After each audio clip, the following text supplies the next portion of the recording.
foi uma criança agitada. Hoje, eu digo que ele é uma criança de movimento.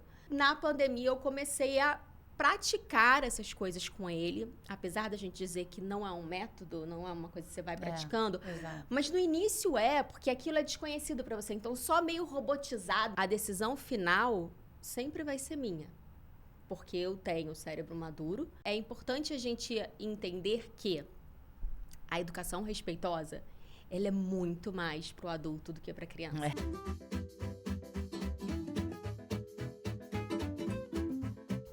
Você se sente desconfortável no dia a dia em educar o seu filho de forma diferente do que você foi educado? Sente que quer mudar as atitudes, mas não sabe por onde começar. Ou não consegue equilibrar a educação respeitosa sem confundir com atitudes permissivas? Tem se falado muito hoje em dia sobre a educação positiva. Mas vocês sabem o que é? Não é um manual de como educarmos nossas crianças, mas um convite para nós refletirmos sobre o que queremos transmitir aos nossos filhos. Deu para entender ou ainda ficou confuso? Falar sobre maternidade e sobre as mães é também acolher e discutir as angústias desse processo. Não temos dúvida que essa é uma questão muito presente no cotidiano de quem se propõe a formar um ser humaninho. O Tudo Sobre Minha Mãe tá na 5ª temporada, vocês já sabem, diretamente do Rio de Janeiro, aqui no Multi Estúdios, no Parque Shopping Jacarepaguá, nesse estúdio de vidro. As pessoas ficam passando por aqui, conferindo as entrevistadas, participando, abanando, mandando beijo. E esse é o último episódio dessa temporada. Ai, gente, passou tão rápido. Mas o Rio de Janeiro continua lindo, o nosso podcast continua maravilhoso, Tati. Ai, seguiremos, gente. Aliás, dá uma conferida aí. É tão importante isso. A gente muito. vai fazer esse pedido. Já sei até o que tu vai falar. Para um pouquinho. Confere se tu já te inscreveu no nosso canal. Deixa eu te contar. Sabia que a minha mãe não era inscrita? Que barbaridade, como diria no Rio Grande, mas que barbaridade. Que barbaridade. Por quê? Porque não se deu conta que precisava clicar ali rapidinho, é 1 segundo e vai fazer toda a diferença. Por quê? Porque aí você recebe as notificações de quando vai ao ar programas novos, você consegue contribuir para que o nosso conteúdo chegue mais longe. Dá uma pausa, a gente te espera. Já foi? Tem muito conteúdo legal no nosso podcast, não só dessa temporada, mas das temporadas anteriores. E a gente está aqui, nessa 5ª temporada, trazendo um olhar um pouco diferente, olhando para a saúde mental e física das mães. Toda quinta-feira, 19 horas, tem um novo episódio para vocês. A pergunta é bem séria. Essa conta fecha? Fecha para ti? Não sei, né? E nos segue também no nosso Instagram, redes sociais, @tudo sobre minha mãe. E nessa temporada do Rio nós temos uma novidade. O que é? Estamos no TikTok. Sem dancinha. Sem dancinha. Muito conteúdo materno, aprendizados com as nossas convidadas. Quando estamos fechando aqui a nossa... é o nosso episódio de número 56. Olha, tu é ótima na conta, hein? Eu sou.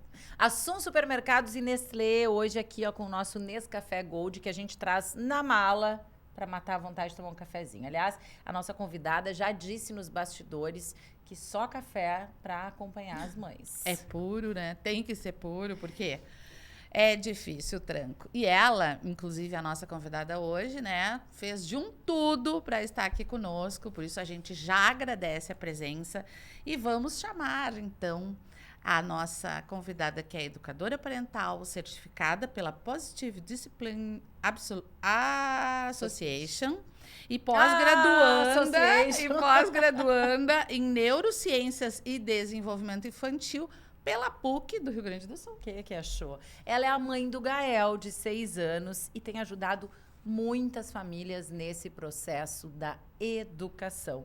Seja muito bem-vinda. Ai, obrigada. Priscila Montes, que bom te ter aqui. Que ótimo, muito bom estar aqui. A gente já brincou nos bastidores, hoje é consultoria particular. É verdade. Né? Aproveita, pega um caderninho aí para tu não te esquecer de todas as dicas que a gente vai trazer hoje.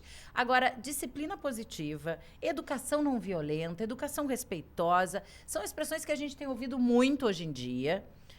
O que significa isso de fato? E é uma visão de formação do ser humano? A gente poderia falar um pouco sobre isso? Total, parentalidade consciente, enfim, tem várias nomenclaturas onde a gente traz o respeito para dentro desse lar, para dentro dessa criança, enfim, para essa educação.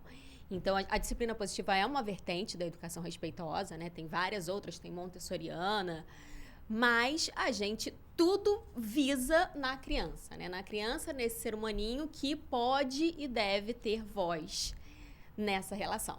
Pois é, né? Mas isso traz muita contrariedade entre as gerações anteriores, inclusive com as gerações de agora. E muita gente meio confusa nesse processo. Por isso que a gente disse que hoje a gente vai tentar desmistificar um pouco, né? Traduzir um pouco o que isso tudo quer dizer. A gente pensa, né, que é muito importante falar sobre os mitos e as verdades de como se comportar nessa forma que para muitas pessoas é nova. Eu confesso que no início da minha maternidade eu não conhecia, né? Não tinha acessado. Muitas coisas fazia por intuição. Mas aonde está aí o limite entre ser permissivo demais e respeitar esse indivíduo, né? Porque a criança não é nossa posse, ela é um indivíduo que circula no mundo e merece respeito, né? E existem muitos mitos, né, com a educação. Primeiro que o novo, que pra gente, né, a educação respeitosa, ela não é nova, mas pra gente é muito novo, né? A coisa depois da pandemia ganhou uma notoriedade maior. Ela traz para dentro desse lar um respeito por esse ser humano. E é muito engraçado porque a gente vê as pessoas, os pais, olhando para isso com certo desconforto, porque o novo dá aquele... Opa, peraí, tá mexendo aqui, tá mexendo nas minhas estruturas, tá mexendo nos meus pilares.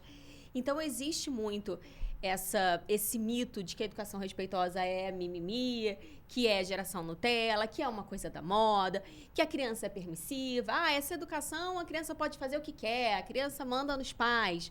E, na verdade, não é nada disso. Primeiro que o limite, ele tem que existir em qualquer relação, né? O limite, ele regula as interações sociais. Então, você imagina se a gente, em qualquer relação que a gente tiver, que a gente não tiver limite, saber até onde a gente pode ir, até onde a gente tem que deixar o outro ir.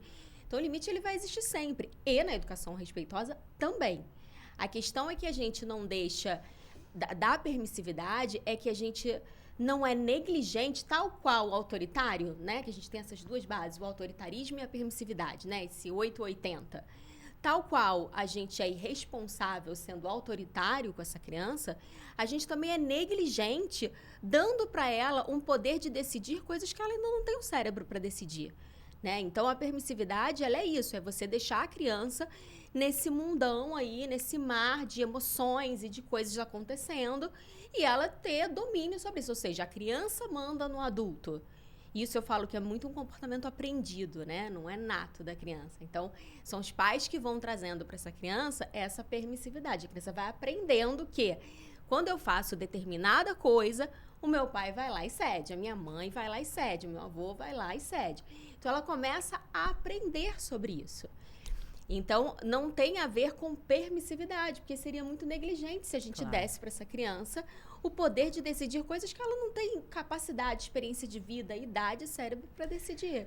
Eu fico aqui me perguntando em que ponto, em que momento houve essa virada de chave, né? Porque assim... Tu falaste na pandemia, né? Foi por estar muito dentro de casa com as crianças e tentar encontrar essa equidade na relação, até porque... Pra ti surgiu na pandemia, né? Pra mim foi na pandemia. Acho que pra muitas Pra gente começar a história no começo, né? Pra mim foi na pandemia.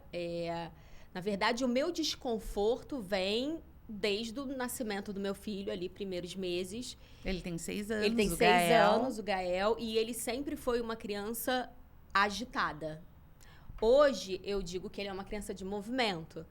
Naquela época, né, nasceu 6 meses, 1 ano, não sei o quê, era agitado. Você é agitado, você é agitado, você é agitado.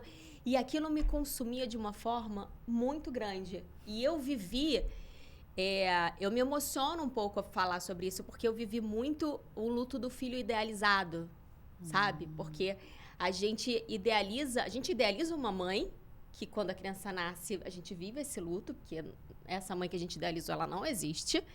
E a gente vive, no meu caso, eu vivi muito o luto do filho idealizado, porque eu moldei uma criança que não existe, que não foi a criança que eu pari, nem tinha que ser, né? Porque aquilo era fruto da minha história, das minhas expectativas. Ele é outro indivíduo.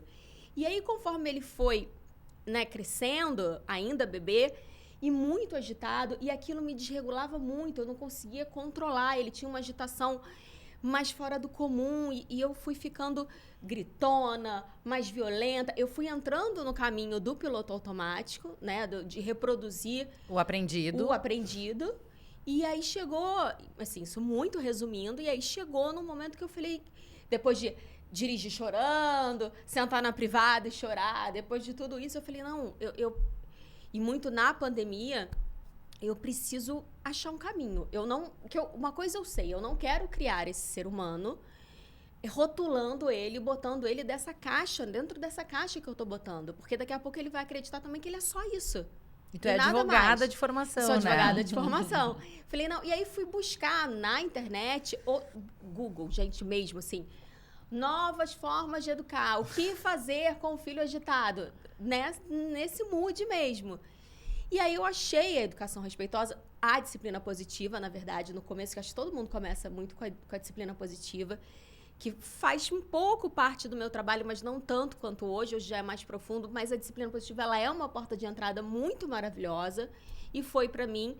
E aí, na pandemia, eu comecei a praticar essas coisas com ele, apesar da gente dizer que não é um método, não é uma coisa que você vai praticando, Exato. mas no início porque aquilo é desconhecido para você, então só meio robotizado mesmo, que Pensando e agindo, pensando e agindo. que você vai conseguindo trazer isso para a consciência. Então, Pra criar início, um hábito, né? no início de é isso agir mesmo. diferente. Então eu fui praticando com ele as coisas, a forma de falar, a forma de conduzir, a forma de acalmar, o acolher e tal. E falei, caramba, e a coisa foi dando certo dentro do meu lar, foi vendo uma luz no fim do túnel. E eu falei, cara, acho que eu preciso compartilhar isso. E comecei a compartilhar numa muito assim, olha, gente, fiz isso aqui hoje e deu certo. Ponto. Tenta aí. Tô ajudando outras mães. Nesse lugar, assim, jamais pensando em trabalho. Eu tinha um escritório, gerenciava uma equipe enorme, jamais. Era só assim, gente, era uma coisa, funcionou pra mim, vê aí se funciona pra você. E aí, na pandemia, né, a gente imerso naquele mar de maternidade, 24 horas por dia, a coisa foi crescendo, as pessoas na pandemia consumindo muito mais isso, também desesperadas, Ligadas, né? sobrecarregadas. A internet era a nossa forma de se comunicar. E aí né? a coisa foi crescendo. Eu comecei a ir pro escritório, não mais todo dia, né? Quando acabou a pandemia, que a coisa começou a liberar mais, eu ia todo dia. Eu comecei a organizar para ir 2 vezes na semana. Aí depois passei uma vez. Quando eu vi, eu já não estava mais dando conta do Instagram e do escritório. E eu entrei numa negação. Porque eu achava que era impossível viver disso.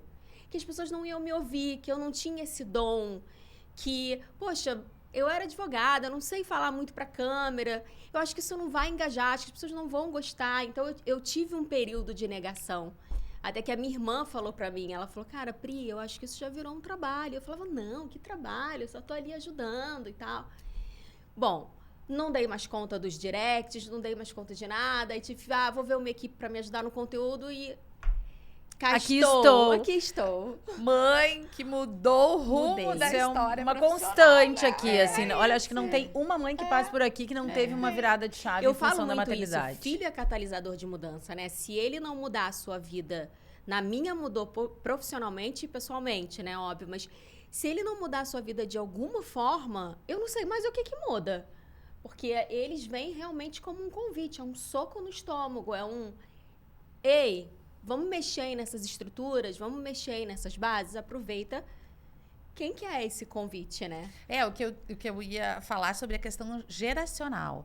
Porque, assim, nós somos uma geração que estamos no meio, né? Sanduíche mesmo. Sanduíche. São os nossos pais nos pressionando para atitudes mais autoritárias, né? Às vezes até a questão do bater, do repreender, do castigo, enfim. O medo como sinônimo de respeito. Exatamente. Porque conosco era assim, a minha mãe chegava, todo mundo ficava quieto, meu pai... Mas eu me lembro, meu pai chegava, ninguém podia falar, Mas, né, era mais ou menos Era E tá isso. tudo certo, Tá viu, tudo gente? bem, a gente tá bem aqui. Ninguém e tá nós- apontando o dedo aqui Não, pra ninguém. Estamos, inclusive, com a cabeça tão boa para poder abrirmos os horizontes, né? Mas também tem um lado dessa forma de daqui a pouco colocar a criança como o centro do universo, né? O centro da casa. E aí fica difícil, né? Onde que a gente busca esse tempero, onde a gente consegue fazer com que não corra muito para um lado nem para o outro. Ele é o centro da casa tal qual todo ser humano tem que ser. Ele tem que ser... Aquele ser humano tem que ser visto, ele tem que ser olhado, ele tem que ser cuidado, tal qual a gente cuida do marido, tal qual a gente cuida das esposas, tal qual a gente cuida do funcionário, da mãe, do pai. Então, com relação aos nossos pais e avós, são traumas transgeracionais mesmo. E a gente fala em não apontar o dedo porque era o que eles tinham também naquele momento, né? Naquele momento, o certo era isso, era obediência cega, era o autoritarismo, e tá tudo bem, porque não tinha a neurociência a nosso favor, não tinha os estudos, não tinha nada disso. Então, eles deram o melhor que eles podiam dar naquele momento. E aí a coisa foi evoluindo, a ciência foi estudando mais a saúde mental, não só dos adultos, mas trazendo também a questão da saúde mental e da inteligência emocional, do apego, enfim, da teoria do apego para essa criança. Isso que você falou é muito legal, de você tentar achar esse equilíbrio, né? Da criança ser o centro, mas não ser só ela o centro. Eu tenho uma frase que eu sempre falo para o meu filho, que é: a decisão final sempre vai ser minha.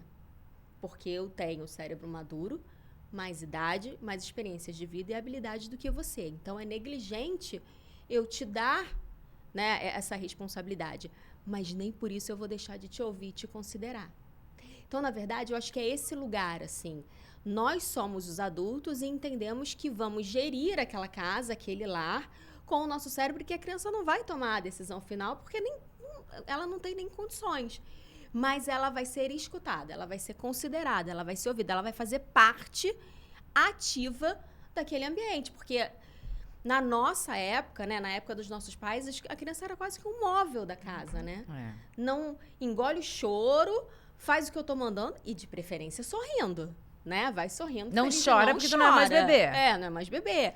Come tudo, Ela né? não tinha querer, ela não tinha vontade, ela não tinha desejos. Mesmo que você não acate aquela opinião, não ache que aquilo faz sentido, mas ela não era um ser humano ali, né? Ela era quase um móvel da casa. Então, eu acho que é isso, é você entender que muito das decisões da casa são do adulto, e tem que ser mesmo, mas que aquela criança ela pode ser considerada, ela pode ser vista, ela pode ser ouvida. Aliás, vou dar uma dica para vocês que estão aí. Fiquem conosco, porque no final a gente vai pedir para a Priscila dar algumas dicas práticas para o dia a dia. Depois de todas as reflexões que a gente vai ter aqui, assim, como eu consigo, em pequenas atitudes, colocar isso em prática. Não sai daí. Fica aí. Agora, tu falaste da ciência. Eu já vi uns vídeos teus falando praticamente assim. O que acontece no cérebro das crianças quando elas entendem que a obediência, por exemplo, é mais importante, né, do que a compreensão, ou mesmo quando tu grita com uma criança. Tem várias questões aí, né, do cortisol, do estresse, e o quanto isso repercute, por exemplo, até no aprendizado das crianças. No aprendizado e mais na estrutura cerebral da criança. Então, explica pra nós quando direitinho. essa criança ela vive num lar violento, e aí a gente não tá falando só de violência física, né? Existem vários tipos de violência, enfim, a violência emocional, mental e tal. Mas quando essa criança vive num lar desregulado, ela tem frequentemente um excesso de cortisol ali no seu corpinho, que fica sempre inundando com aquele hormônio do estresse, porque o cortisol é o hormônio do estresse. E isso prejudica a estrutura do cérebro, a forma como ele de verdade vai se moldar, né? Físico mesmo. Ou ele vai se tornar mais bombado, ou ele vai crescer com menos habilidades e com menos experiência. E aí também prejudica o desenvolvimento cognitivo, prejudica essa estrutura cerebral e prejudica muito toda a saúde mental da criança. Então, atinge diretamente o cérebro da criança.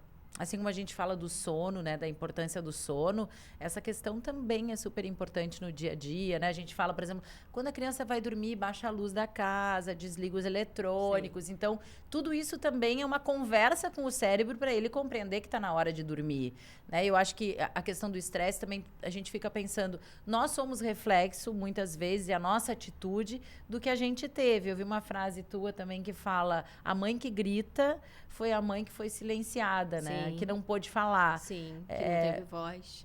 De que forma também eu acho que a gente tem que transformar a gente mesmo nesse processo, né? Tem uma cura aí, né? E é difícil, né? Muito. E é difícil, eu vou te dizer que é que difícil. Que a gente cai na cilada. Não, e se perdoar quando desliza, né? Isso é o Porque pior. é tão de tu falaste assim, eu chorava.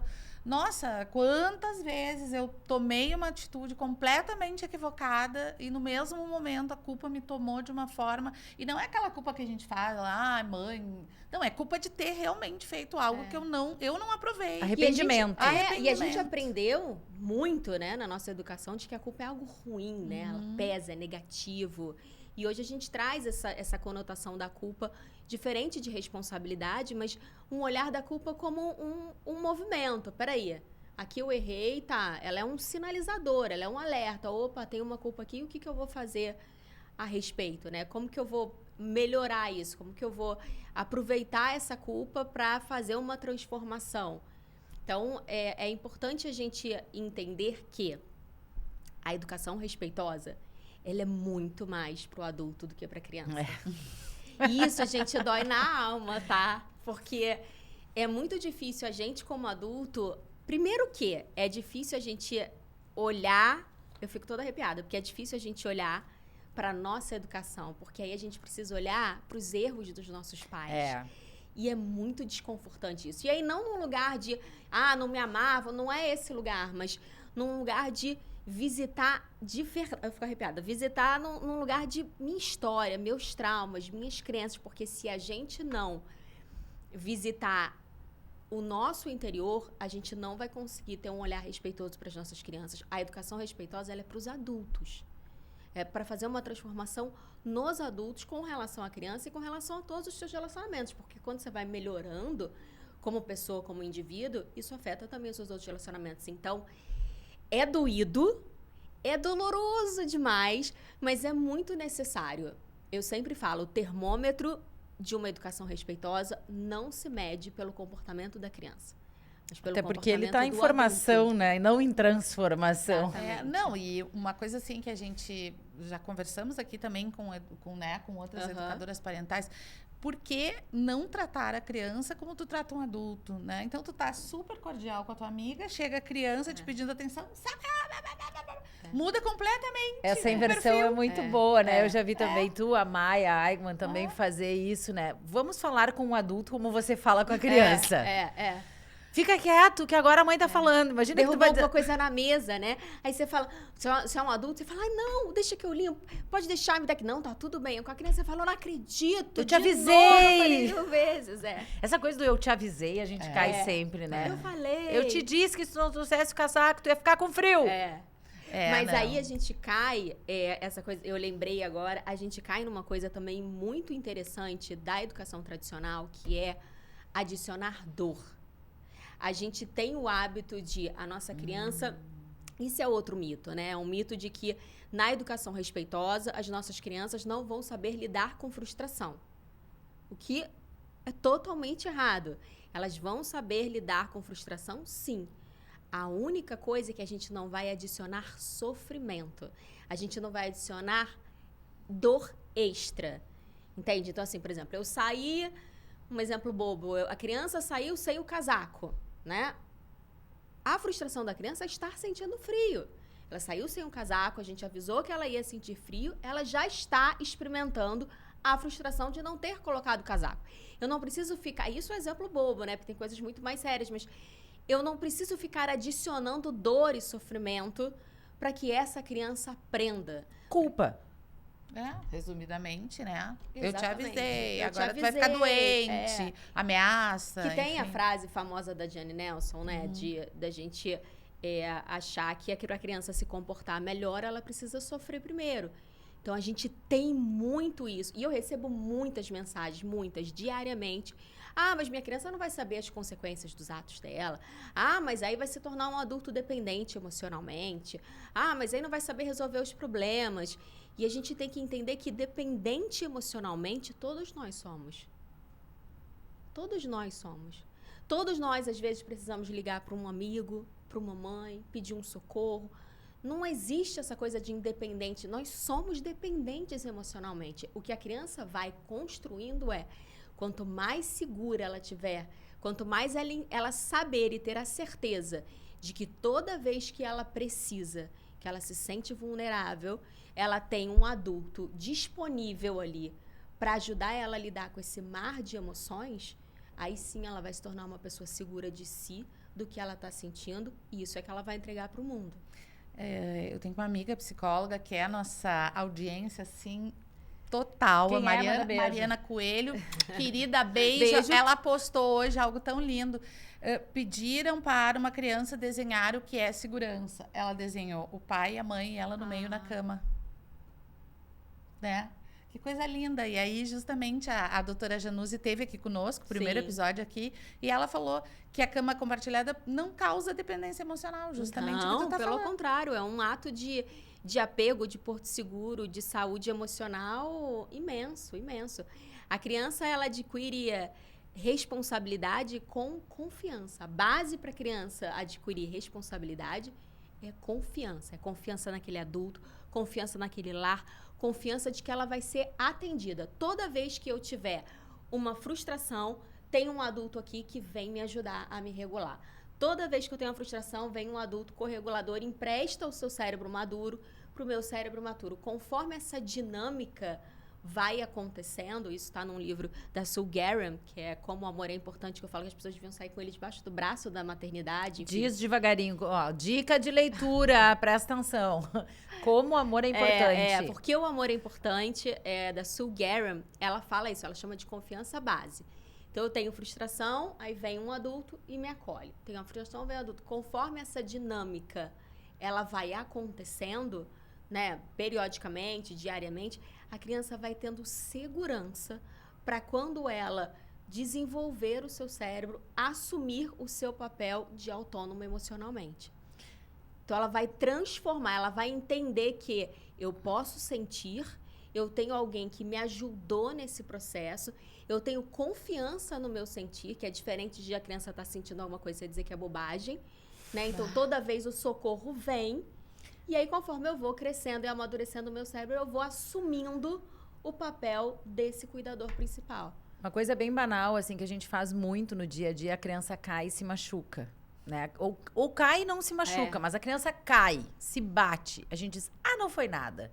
Sem antes perguntar pra ela se ela se machucou. E com o adulto a gente vai Jamais faria isso. Tu acolhe, tu levanta, tu ajuda, precisa de ajuda, te machucou. A gente já sai perguntando. A gente não sai afirmando que não aconteceu nada. E te ouvindo, parece que a nossa projeção de futuro tá completamente equivocada, né? A gente olha para esse comportamento da criança e projeta exatamente o contrário. Né? Essa dependência emocional como algo ruim no futuro, né? Ou essa sensação de segurança como falta de capacidade de se virar sozinho. Foi o que a gente aprendeu, né? Exato. Mas para uma criança ser independente, né? Ou ter autonomia emocional, ela precisa ser dependente primeiro. É a dependência que vai fazer, dentro de um lar que traz, né, uma segurança, é isso que vai fazer ela se tornar autônoma emocionalmente. Mas a gente aprendeu exatamente ao contrário, né? Exato. Exatamente ao contrário de tudo isso. Então, voltando ao que a gente estava falando, é mais uma desconstrução nossa, difícil, doída e dolorosa, do que, na verdade, resolver um problema da criança, né? Porque a gente olha para a criança como, não, preciso resolver esse problema aqui, como um problema a ser resolvido, né? Mas é muito mais interno do que... Até quando você erra com a criança, muitas vezes, né? O ato, porque sempre fala, mas eu grito às vezes, eu pratico a educação respeitosa, mas eu grito, eu me descontrolo. Eu falo, eu também. Eu não sou perfeita porque eu estudo ou tenho... Nada disso, pelo contrário. Eu nem quero a perfeição, ela não existe. Ela me aprisiona. Mas você errou, beleza. Antigamente a gente fazia, a gente pedia desculpa, mas falava, mas você também, né? Não, é de um lugar de caramba, eu errei, eu vou lá, eu vou pedir desculpa, eu vou explicar por que eu não queria ter feito aquilo. E você está ensinando uma lição para sua criança linda, porque você está ensinando que você é humana, que as pessoas são humanas, que as pessoas erram, que o ato de pedir desculpa é o ato mais lindo, genuíno que pode existir. Então, até quando você erra, e que acontece muito, né? Porque eu também erro muitas vezes, você está ensinando muita coisa para sua criança. Mas não adianta pedir desculpas e dizer, mas é que foi tu que me tirou do sério, não né? adianta. Mas você também não podia ter feito aquilo. É. Né? Eu aqui pensando assim, né? Até a gente sabe, a Tati tem filhos adolescentes, quem nos acompanha sabe, eu tenho filhos crianças. Eu acho que a questão da constância é algo que nos... É como comer, né? Estou de dieta, estou precisando perder peso. Aí um dia eu deslizo. Sim. Como uma massa carbonara. Sim. Que fome me deu. Hoje, né? E aí amanhã, poxa, agora eu não vou seguir, porque afinal já saí da dieta. Eu acho que isso acontece, né? Fazendo um paralelo bem grotesco, vamos dizer assim, com a educação. Poxa, hoje eu gritei, hoje eu não fui a mãe que eu gostaria de ser, e aí amanhã tu pensa que já foi tudo por água abaixo. Mas esses erros que acontecem, né, essas falhas que nos acontecem, que a gente já entendeu, acho que por toda a carga que a gente carrega, né, o nosso emocional, não quer dizer que a gente não deva dar continuidade. E eu vou dizer uma coisa pra vocês, pessoal, assim, eu acordo, e olha que eu já tenho 4 anos aí nessa estrada, mas eu acordo todo dia que eu boto meu pé no chão, eu acordo e falo, hoje eu vou escolher a educação positiva. Eu ainda tenho que pensar e falar, não, hoje eu vou escolher ser respeitosa. Porque, gente, ser autoritário está praticamente no nosso DNA, na nossa construção cerebral, no nosso corpo.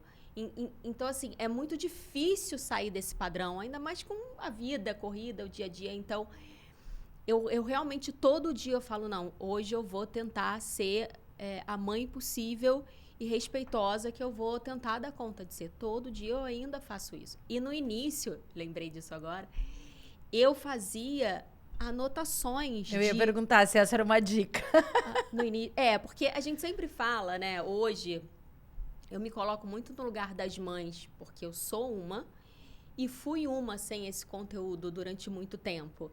Então, não adianta eu chegar para uma mãe que nunca ouviu educação respeitosa, que está começando a entender, peraí, o que é isso? Que universo é esse? E falar de traumatologia, falar de apego seguro, isso vai alcançar ela. De teoria polivagal, isso vai alcançar. Mas eu entendo para essa mãe, eu falo para ela, tá robotizado no início? Você tá lá no meu Instagram falando, para quando a criança se joga no chão, eu tenho que falar isso. A Priscila falou que eu tenho que falar isso. Eu não falo que ela tá errada, de verdade, porque no início é isso mesmo. Pra gente passar por um processo de realmente estudar, aprofundar, da coisa sair mais fluida, você passa por um processo meio matemático. Eu, no início, fazia isso. Eu botava num caderninho quantas vezes eu gritei naquele dia. Então, eu falava, nesse dia, desde que eu comecei, né? Agora eu vou começar essa educação respeitosa dentro da minha casa. Nem trabalhava com isso ainda, mas eu botava no caderninho, dia tal, gritei 5 vezes. Aí eu ia tentando, ou 10 vezes, aí no dia 8, eu ia tentando fazer um parâmetro da minha semana, se eu estava evoluindo ou não. Totalmente robotizado, mas o que eu estava ali era tentando oferecer algo diferente para o meu lar, e isso já é o bastante. Só essa virada de chave, ela já é o bastante. De um olhar diferente. De um olhar diferente, de um lugar de... Se eu gritei 10 vezes hoje, no dia seguinte eu gritei 8, que ótimo. Que ótimo, a gente está conseguindo. Então, eu sempre falo, né? A gente fala muito desses temas muito profundos, mas no início é sobre isso mesmo. É sobre você ir lá e falar, o que aquela educadora fazia nesse momento, quando a criança quer o brinquedo e eu não vou dar o brinquedo. E aí a coisa vai, conforme você vai estudando também mais, né? Procurando saber, a coisa vai trazendo mais para consciência e a coisa vai se tornando um pouco menos robótica, um pouco menos automática. E é um processo. Como ir à academia. Mas eu acho que a palavra, a nomenclatura já é educação, né? Quando a Sim. gente aprende algo, geralmente a gente precisa, num primeiro momento, criar o seu próprio entendimento, Estudar. criar o seu esquema, estudar, e faz parte, né? Quando eu tive o primeiro contato, foi justamente assim, eu me lembrava, então tem que fazer isso, tem que fazer aquilo, né? Isso. E depois vai achando o teu equilíbrio, né? Mas, assim, eu tenho uma dúvida que é bem dessas práticas, assim. Como a gente identifica birra e se a criança está fazendo birra ou se ela está agindo Realmente. sendo mimada, digamos, de uma forma assim? Toda birra, ela é um comportamento desafiador de um sentimento não acolhido. Toda birra é um pedido de ajuda. Ponto. A birra, ela faz parte do desenvolvimento da criança. Ela vai existir e ela tem que existir. Então, a birra é um pedido de ajuda para uma criança que está sentindo algo que está desconfortável e não está sabendo lidar com aquela emoção, com aquele mar, né? Aquela tempestade de emoção que vem igual uma fúria, não está conseguindo lidar sozinha. Então, a birra, ela é uma ótima oportunidade para você entender que ela vai acontecer, que ela é um pedido de ajuda e é quando a sua criança mais precisa de você. E é quando a gente mais se afasta.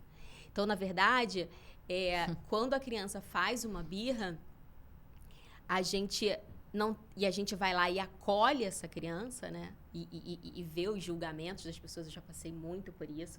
Os olhares, julgamentos. Sim. A criança tá fazendo uma birra no shopping e você vai lá e fala, ai, peraí, não, eu preciso acolher, e acolhe a birra, e acolhe. Você não tá mimando aquela criança, porque você tá acolhendo o sentimento. Você não tá validando o comportamento.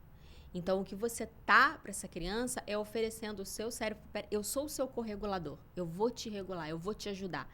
Porque realmente você não tem o cérebro, sua amígdala tá ativada.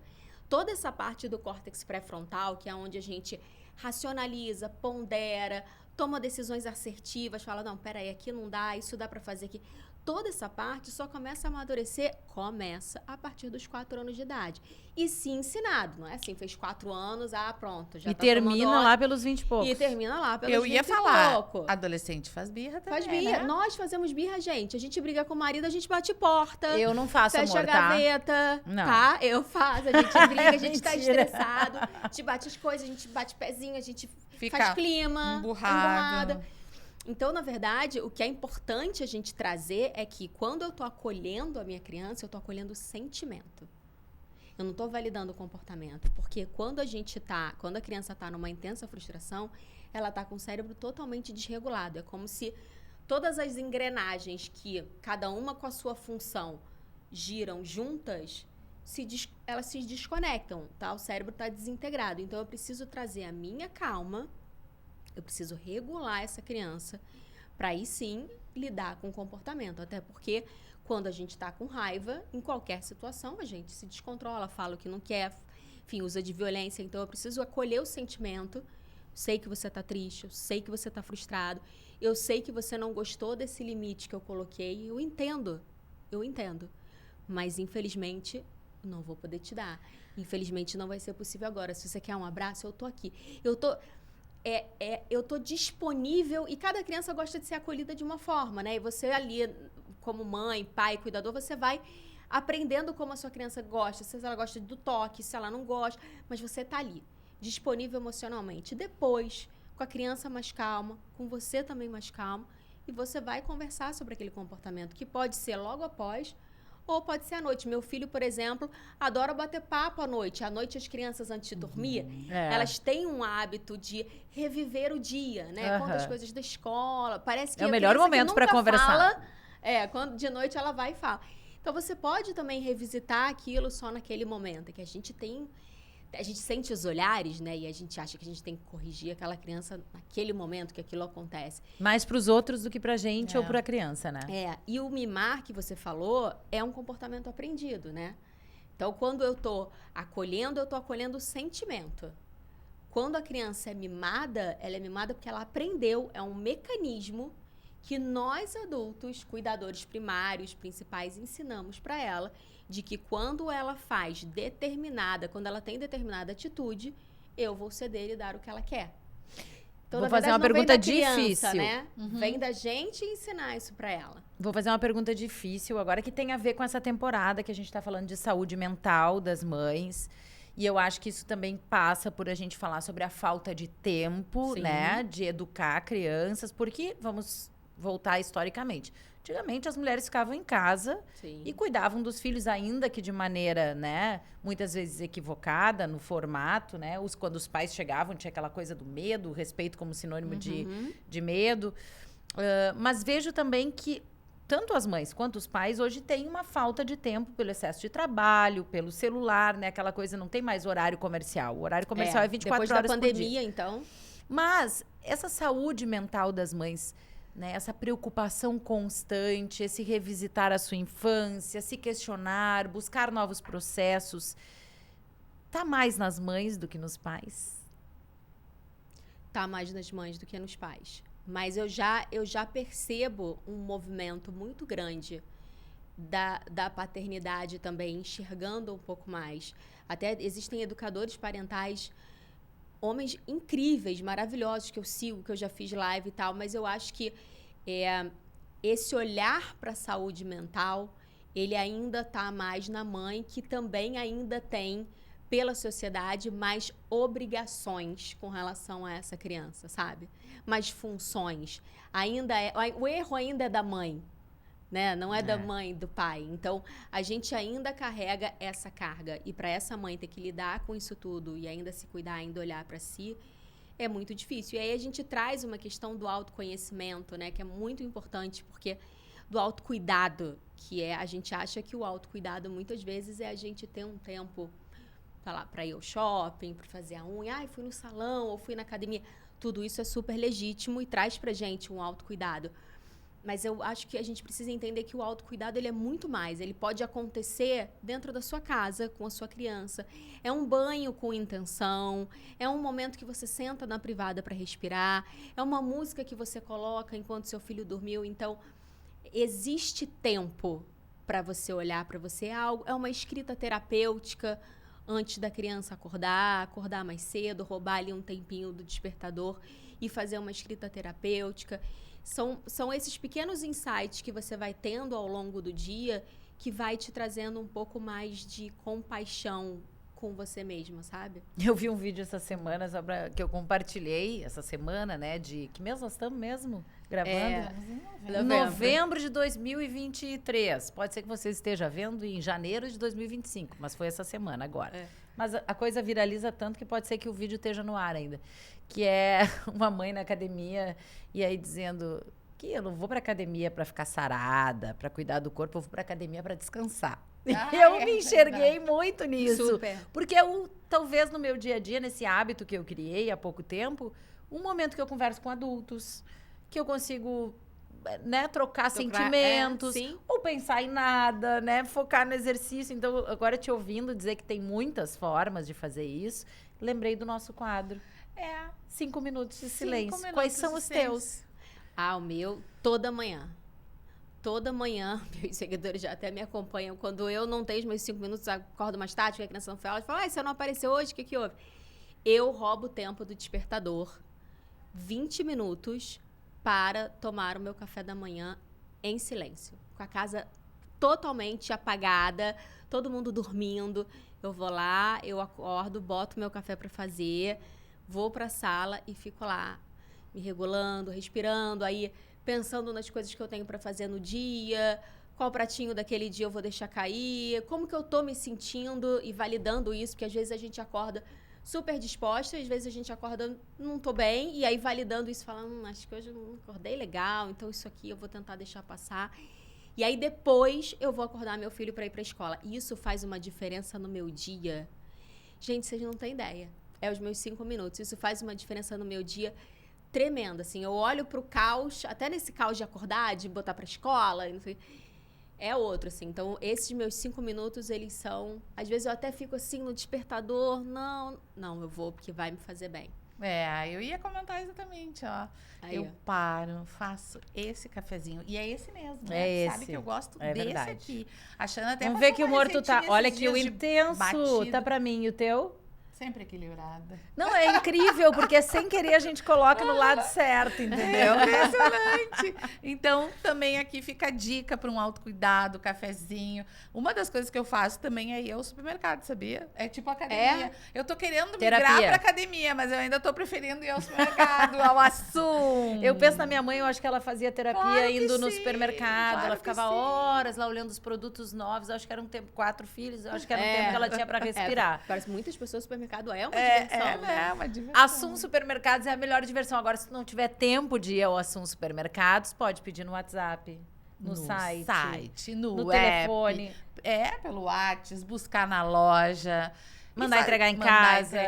Tem muita facilidade. O Assum é sensacional, com mais de 30 lojas. E todos os produtos Nestlé, e tem loja nova, agora em novembro de 2023, loja nova, inaugurando em dezembro, né, na verdade, no Pontal Shopping em Porto Alegre, shopping novo, lindo, Para na beira do comemorar Guaíba. os 59 anos desse supermercado que foi fundado por uma Mulher. matriarca, uma É. mulher.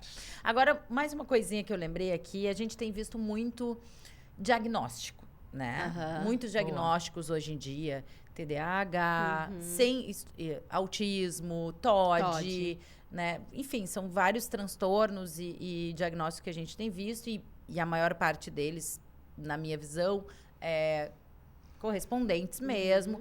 Mas isso eu acho que também traz uma dúvida nos pais, né?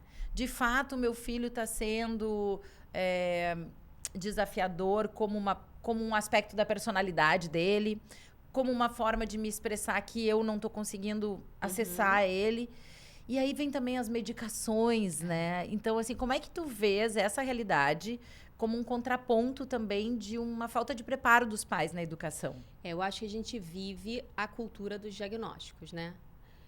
Eu acho, obviamente, super válido, a medicina tá aí e é isso para todo mundo aproveitar, mas eu acho que a gente vive a cultura do diagnóstico. Até porque quando eu diagnostico a minha criança, eu tiro de mim o peso e a responsabilidade de determinado comportamento, principalmente no TOD, que é de muito difícil fechar esse diagnóstico. Algumas educadoras parentais não acreditam em TOD, e eu particularmente acredito, mas acho que é muito difícil fechar esse diagnóstico. A gente vê muito o diagnóstico como isso, como, peraí, então... Tem TOD. É o transtorno opositor desafiador. Não, tem TOD, ou não se concentra na escola, tá, não sei o quê, tem TDAH, tem a hiperatividade. Então, assim, diagnóstico precoce é diferente de diagnóstico apressado. Então, assim, eu acho que existe essa cultura, acho que a gente está num lugar muito perigoso com relação a isso.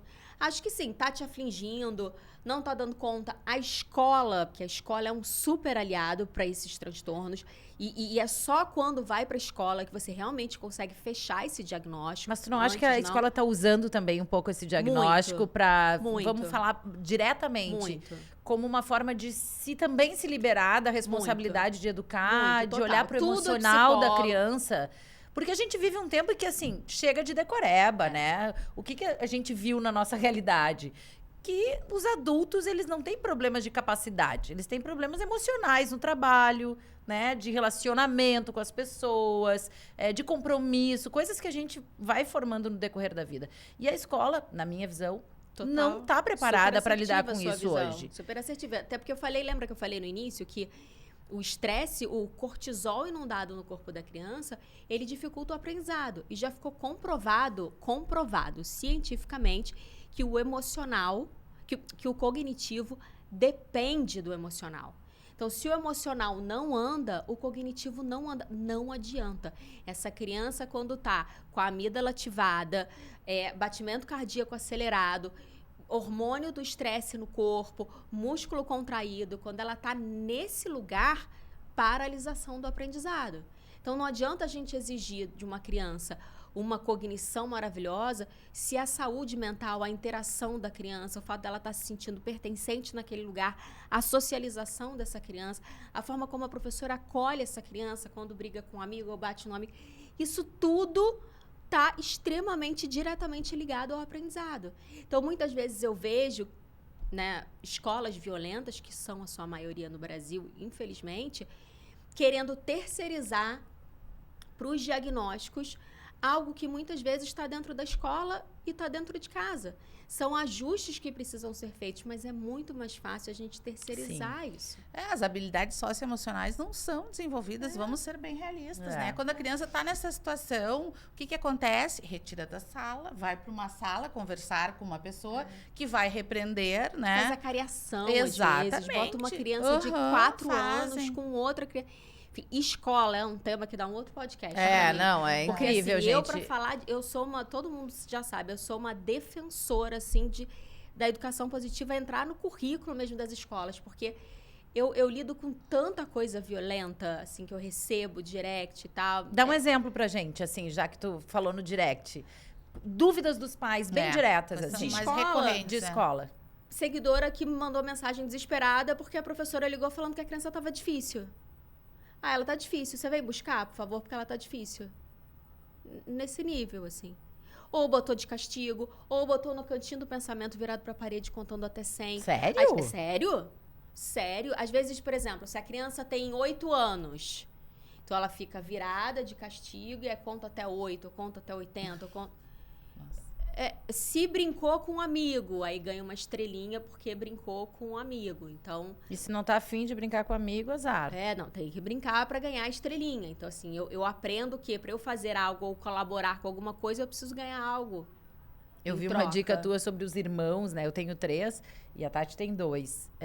Essa obrigação que a gente faz entre os irmãos, né? Tem que gostar um do outro, tem que ser o teu melhor amigo, tu tem que emprestar o brinquedo, tu tem que cuidar do teu irmão mais novo. Isso também é uma coisa que a gente tem que desconstruir, né? Total, né? Total. Não, o fato de você ter 2, 3 filhos não significa que eles vão se dar bem. Eles não merecem carregar esse peso. Cada indivíduo é um indivíduo e vai construir as suas relações. Tomara que se deem, né? Tomara, é o que a gente espera, é o que a gente, enfim, né, oferece dentro do lar. Agora, eles não são obrigados a se dar bem, a se amar, e a gente entra... Eu sempre falo isso também em briga de irmãos, que eu recebo muito. Ah, mas eu fiz isso... Mas... A gente não tem que entrar com um olhar julgador para resolver esse problema, mas com um olhar mediador. Porque, um bateu no outro.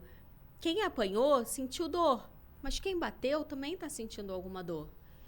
Né? Também está sentindo ali um sentimento, um desconforto. Então, não é você entrar pede desculpa pro seu irmão, não pode bater, e não sei o que, vai de castigo, e vai não sei o que, não. Ou eu já recebi coisas de seguidoras de que botou um de frente pro outro amarrado. Eu já passei por isso. Fazem as pessoas... eu e já até se dá bem, até tem se que se desculpa. abraçar, tem que se... Você tem que entrar ali como Eu mediadora. faço muito isso. Peraí, o que você tá sentindo? Tá, e o que você sentiu quando ele te bateu? Ah, tá bom, então eu tô ouvindo os dois. Então, qual é a solução?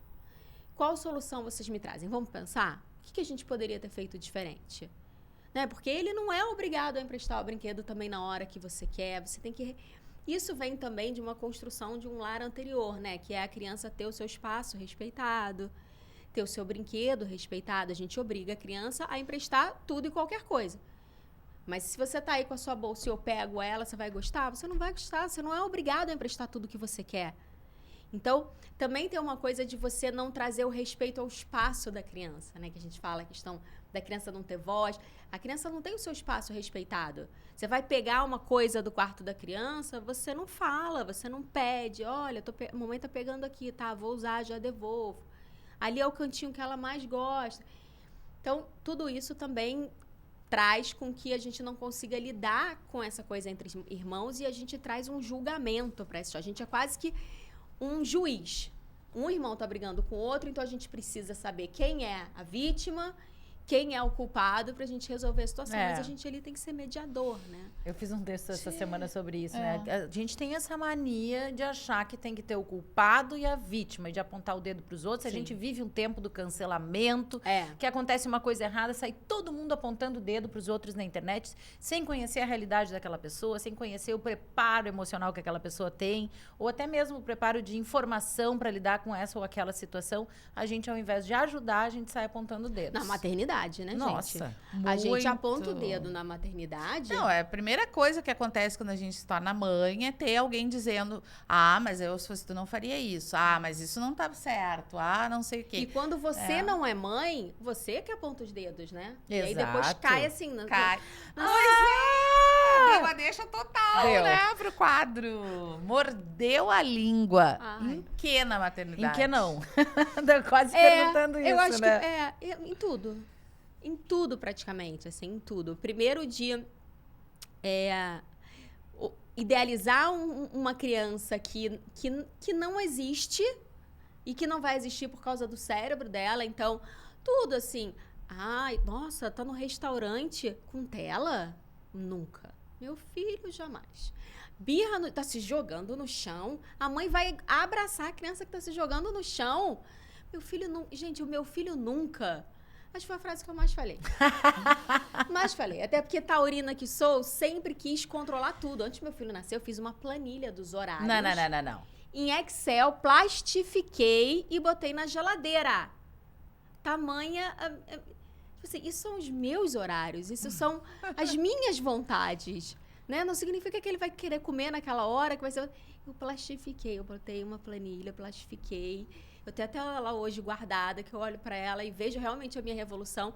E botei na geladeira. Mas esse é um caminho que tem acontecido muito também, né? Do exagero que a gente vive, né?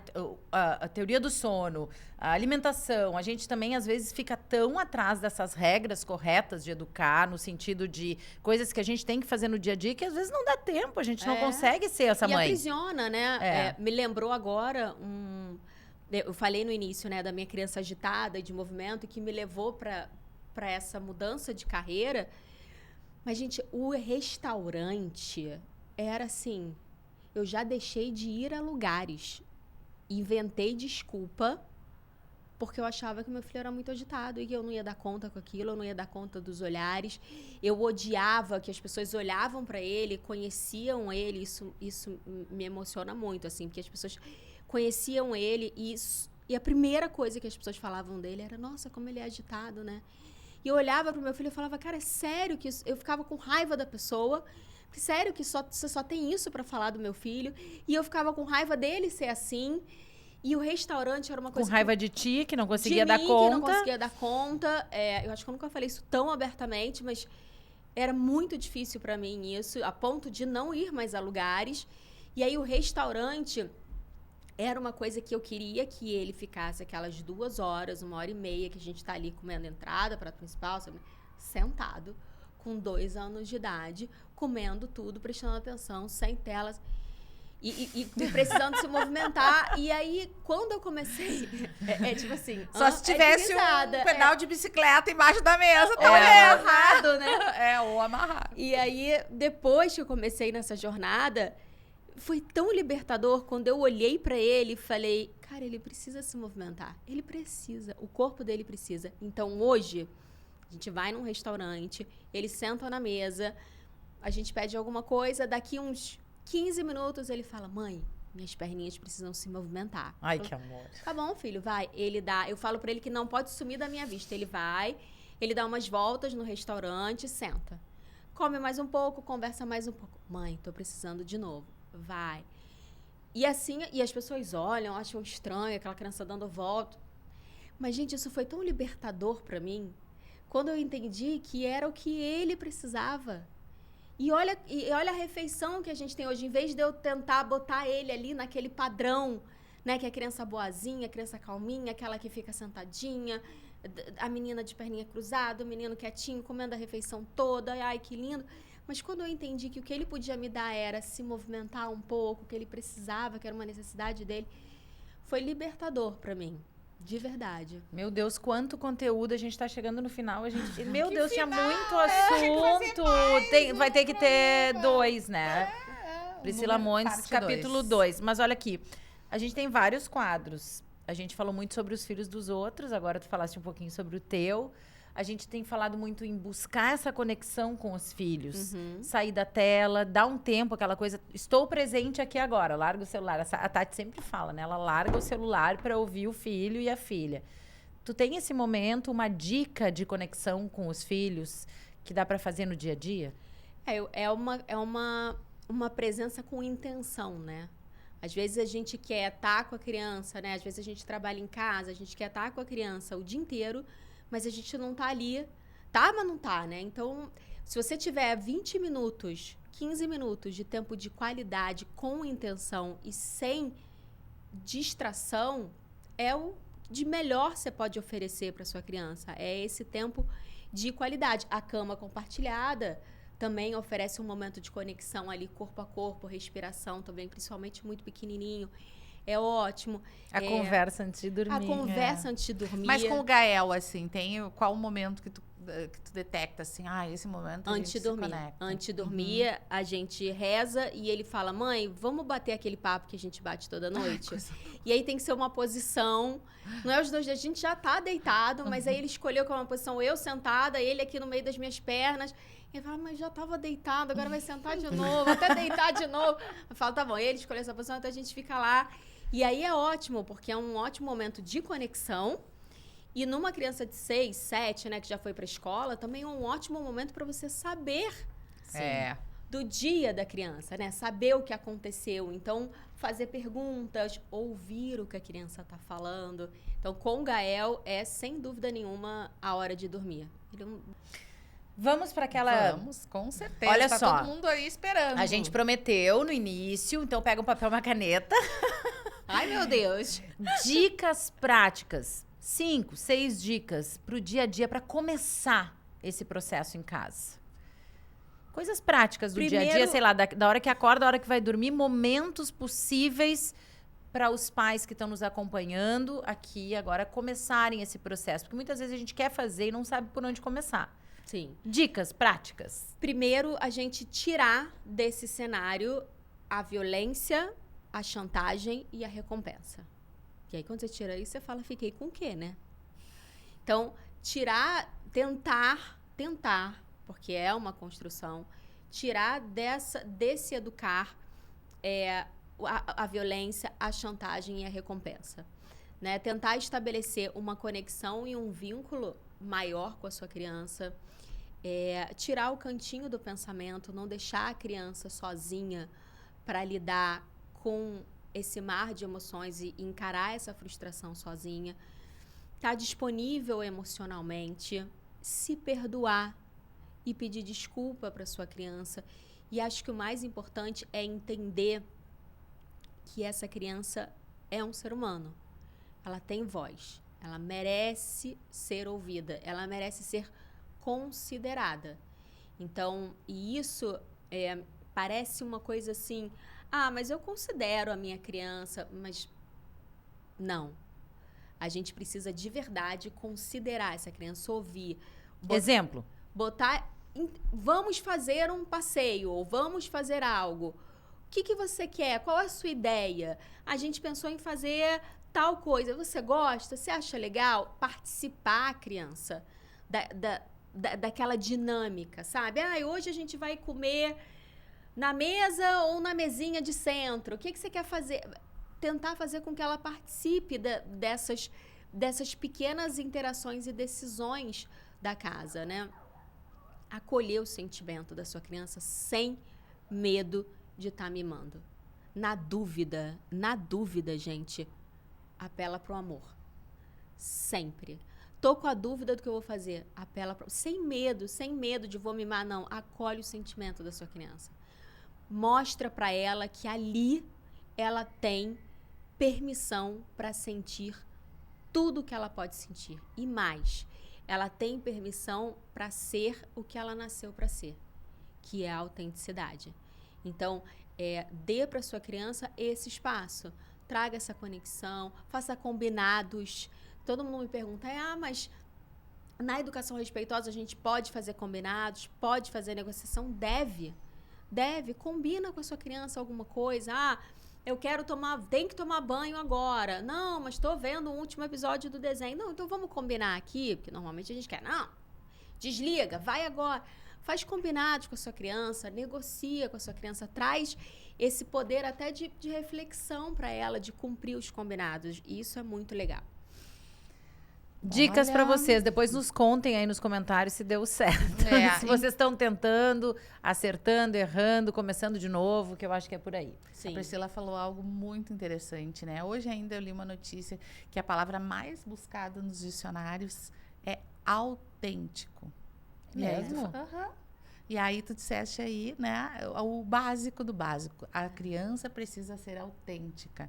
E como a gente consegue enxergar isso? Respeitando, né? E isso é uma teoria que é da teoria do apego, do John Bowlby, e que é muito, muito maravilhoso, porque ele fala de a criança para ter saúde emocional, né? A previsibilidade de que essa criança vai ser um adulto com saúde emocional são 2 pilares, apego e autenticidade.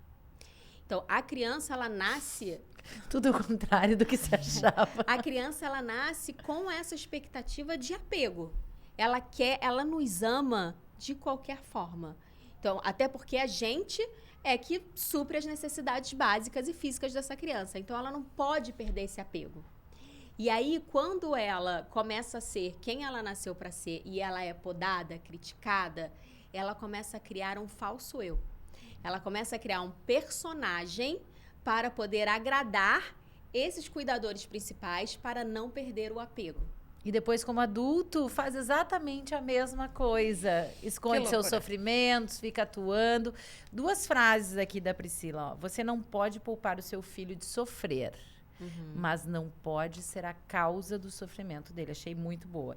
E a outra é, eu sou uma mãe que se reeducou para educar. Achei essas 2 frases tuas ótimas. E o nosso recado Para final? encerrar, nós falaste, quando a criança, previsibilidade de que seja um adulto, né? Agora a gente criou assim esse fechamento do programa, pensando que tu deixasse uma mensagem pro Gael no futuro, uma carta. Meu Deus. Uma Né? carta. Escrever algo que ele possa abrir lá no futuro sobre que revolução ele causou na tua vida. A revolução foi intensa, transformadora e muito libertadora.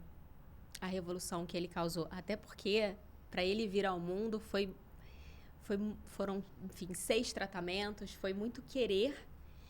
Então, ele na minha vida, ele me transformou como mulher, como profissional, como mãe, me fez um ser humano melhor, aonde eu posso, inclusive, me sentindo melhor, tentar ajudar outras pessoas. Agora diz pra ele lá, Gael, mamãe quer te dizer o seguinte. E eu desejo, meu filho, do fundo do meu coração, que você possa ser quem você nasceu para ser. Que nada, nem ninguém te limite. Que você siga com os seus sonhos, com as suas buscas, com as suas vontades, com as suas decisões, os seus caminhos, com as suas bifurcações que vão existir, mas que nada nem ninguém limite aquilo que você nasceu para ser. Ai, que lindo. Sempre rola uma emoção aqui das mães, né? Porque a gente sai desse lugar de falar sobre pra falar com eles, né? E pra mim dizer isso é muito transformador, né? Porque foi o que eu falei pra vocês. Eu tinha dificuldade de deixar ele ser quem ele nasceu pra ser. E hoje a coisa que eu mais quero é que seja feliz, corra atrás dos seus sonhos, óbvio, mas que ele não deixe ninguém dizer pra ele que o que ele deve, o que ele é, o que ele não pode ser. Que nada limite ele, que ele seja ele em qualquer lugar do jeito que ele veio pra ser. Ai, que lindo, lindo, a gente se Gael. emociona A gente vai também. guardar esse trecho aí pra te entregar. Priscila, muito Estamos obrigada. aqui, né, amiga, já no final do ano, um ano que foi sensacional pra nós. É Né, por verdade. ter conhecido pessoas tão especiais. A Priscila veio também, né, para esse grupo agora, integrar feliz. esse grupo de nos trazer aprendizados, evoluções. Mães, reflexões. especialistas, É. né? Todas essas mulheres que se doaram aqui nesse espaço, porque a gente brinca que é uma terapia coletiva, Total. pra gente que faz o podcast, pra quem nos assiste, e é um conteúdo também muito transformador pra nós duas, que começou assim como uma paixão pela maternidade e também tem nos transformado como mulheres e como mães. Então, muito obrigada a vocês que nos assistiram nesse ano.